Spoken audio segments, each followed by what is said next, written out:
Verdim. Verdim.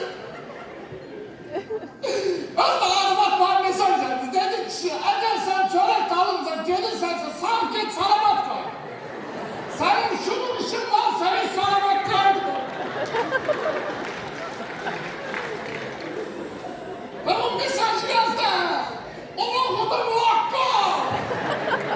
Muhakkak. Öyle değerleri Allah'ın rahat etsin. Son zamanlı arvadını hayret etsin. Evet. Şık verilir. Şık verilir. Bahadır. Ay Bahadır. Bahadır ay Bahadır. Verilmez.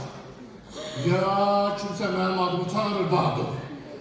Ya da hastahananın kıymetleri Bahadır. Ay hanım, Bahadır'ı buraya yerleştiriblər. Bəli xanım, bura yerləşdiriblər, amma xahiş edirəm, biraz sakitləşin. Ooo, mahrize gelir. Ooo, mahrize gelir. Mahrize gelir. Seni vakfuldanacak. Sen uzan.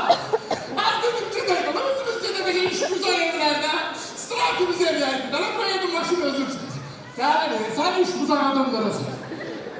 Saç güzel. Hele deyirəm Bahadır, maşını biraz yavaşsın. Maşının dalına da yazıb yapıştırmışdım ki, sürmə yüz, yaşa yüz. Kime deyirsən, deyə sürdün. Sizde de yazmıştı. Oltaktım. Sen rahatsan mı? Rahatsan. Seni hala rahatlayacak. Sen durma. Hele sen olabilsin. Lapatkayla götürdü, lapatkayla. Malın tezeni götürdüler. Nereye götürecek seni? Ay xanım, biraz sakitləşin də.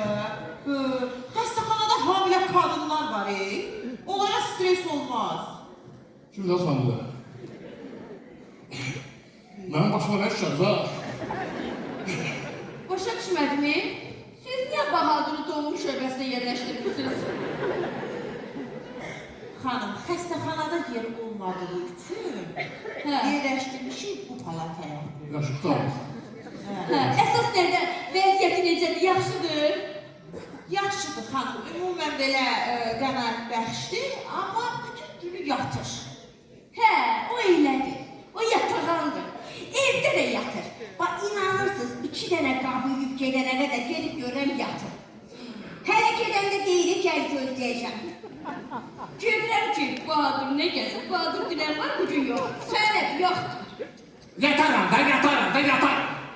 Məni görürlər bir. Sırlar tutuyor boş kafalara.